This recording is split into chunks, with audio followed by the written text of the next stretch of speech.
Imagine this. You wake up one morning to find a small slip of paper on your pillow. It's not a dream. It looks like a receipt. Printed neatly at the top, it says, "Your life so far." It doesn't list dollars earned or promotions gained. It lists how many sunsets have you actually watched? How many meals have you eaten without checking your phone? How many mornings have you felt joy before checking your inbox? And at the very bottom, in bold, it says abundance of presence, low, soul richness, incomplete. We spend our entire adult lives trying to earn a living, but no one teaches us how to earn a life. On this episode of Must I Evolve, I want to discuss the idea of earning a life, not just a living. Welcome to Must I Evolve, a lecture series on spiritual growth and philosophy, presented in conjunction with No Expectations, the podcast. Welcome to another episode of Must I Evolve, a space where ancient wisdom meets modern science, where inner work meets real-world results. I'm Andrew H. Housley, author, board-certified wellness consultant, certified holistic nutritionist, and yoga instructor with 25 years on the mat and even more in mindful observation. This podcast is a mirror, a question, and sometimes a nudge. Earn a life, not a living. It's a phrase that's often shared but rarely understood. This isn't a rejection of responsibility or ambition. It's a challenge to rethink what we're truly accumulating with our time and attention. Is it just income or insight? Are we gaining experiences that nurture us or simply enduring routines that drain us? The discipline of Zen doesn't ask us to achieve something. It asks, how deeply have you lived? And I've spoken about this many times on other episodes. Master Suzuki speaks about the beginner's mind, one that's open, fresh, and unburdened with identity.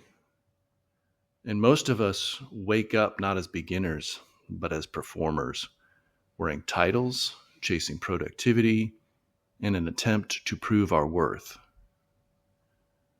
The Zen mirror doesn't reflect your job title. It reflects your presence. And often it finds us missing from our own lives.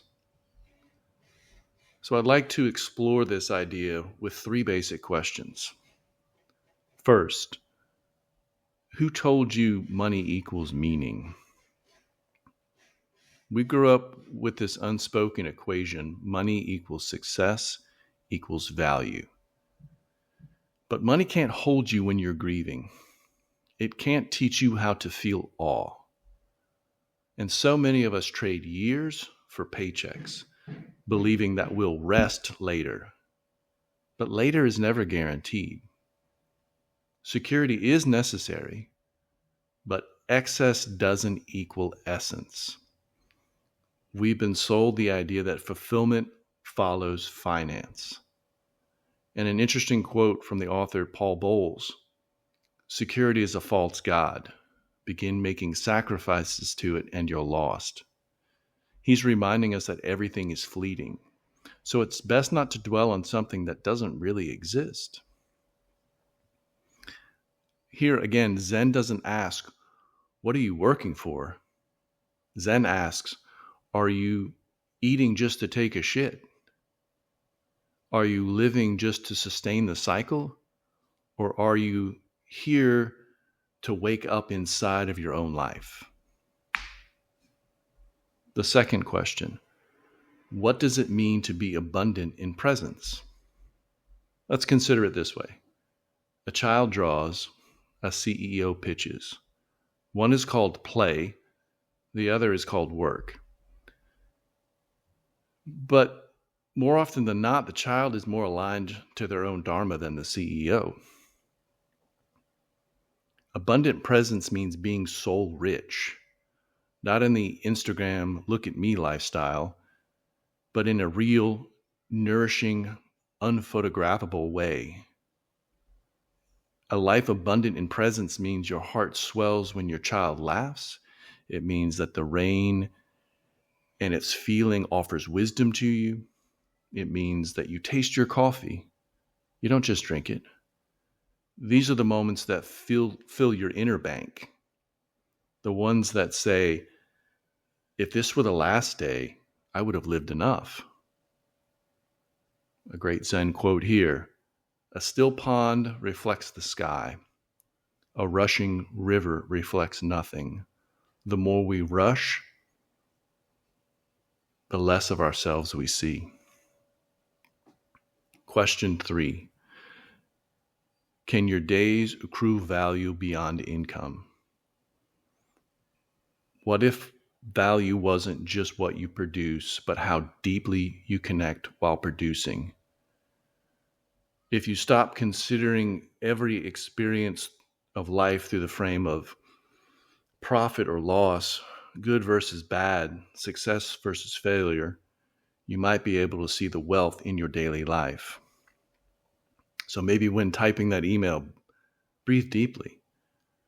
Cook dinner while singing softly. Walk with your phone off. Just feel your footsteps. The question isn't, how much did you do? It's, how deeply were you there when you were doing it? And a couple things that we can do to start to shift our mind away from earning a living and living a life. Moving from earning experience, and those take slow steps. Softening your gaze, not rushing through moments that are quietly trying to say something to you. Success isn't speed, it's depth. Ask yourself, am I present enough to feel this moment shape me?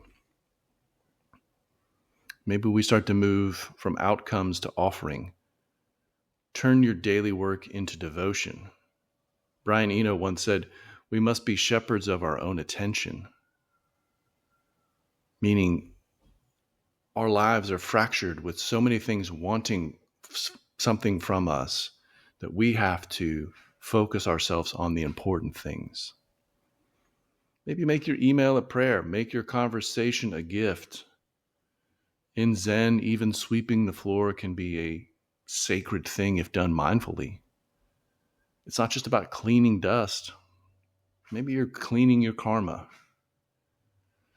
And then maybe moving from role to soul. You're not just your resume. You're the silence between your breaths. So let yourself shed the layers of performance and sit with the essence of who you are. Even 5 minutes of stillness can recalibrate your entire being. Remember, your soul doesn't care about what your LinkedIn says. It only wants to know that you're awake. So let's return to the receipt, the one that we found resting quietly on our pillow. But now it starts to dissolve a bit, not in loss, but in presence. And in its place, something more meaningful arrives, takes shape, a reflection.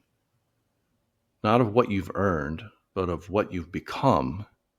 Soul-rich, abundant in presence, overflowing with moments that truly mattered. Moments that didn't demand to be documented, only to be lived. Not for status, not for optics, not for followers, but because you were finally fully present and here. So the next time someone asks you how much money you make, try this. I don't measure life in dollars. I measure it in depth. I'm not building a financial fortune. I'm cultivating a life that feels awake, aligned, and rich in soul-filling experiences. Thanks for listening.